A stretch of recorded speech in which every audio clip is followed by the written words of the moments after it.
पिछले कुंभ में दुनिया भर के लोगों ने देखा एक अखाड़े की शाही सवारी में एक नकली जटाजूट धारण करके कैसे एक एक्ट्रेस, एक मॉडल रथ पर बैठकर निकली और मीडिया सेंसेशन बन गई।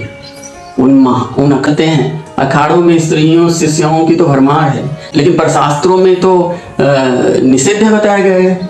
सब छोड़कर सन्यासी बने हैं, पर छूटा क्या है जब सब साथ लिए घूमते हैं, बताइए।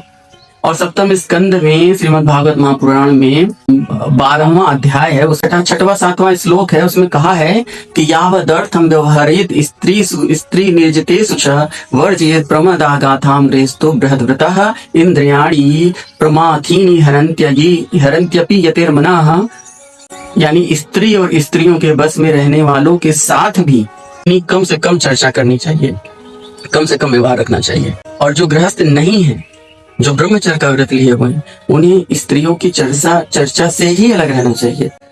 यह इंद्रियां बड़ी बलवान है और यह प्रयत्न पूर्वक जो साधन बहुत करते हैं ना, उनके मन को भी विचलित कर देती हैं, खींच लेती हैं। तो इंद्रियां और स्त्रियां आग के समान है और पुरुष घी के घड़े के समान। लिखा है नवग्नि प्रमदा नाम घृत कुंभ समः पुमान सुतामपि रहो जयादन्यदा यावदर्थ कृत। यानी एकांत में तो अपनी कन्या के साथ भी नहीं रहना चाहिए।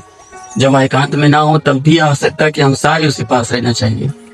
तो अब बताओ, हजारों वर्ष पूर्व लिखित यह जो शास्त्र पुराण हैं, इनमें जो ऋषि मुनियों ने माना है कि साधक को स्त्री के संसर्ग से कितना सावधान रहना चाहिए, और इसकी गंभीरता देखते हुए उन्होंने वर्णन तक कर दिया। पर वर्तमान का युग में स्वयं को सन्यासी तक कहने वाले जो लोग हैं, अपने को कहते हैं वे सतयुग त्रेता द्वापर के भी ऋषि मुनियों से भी अपने को आगे मानते हैं, अपने को इंद्रजीत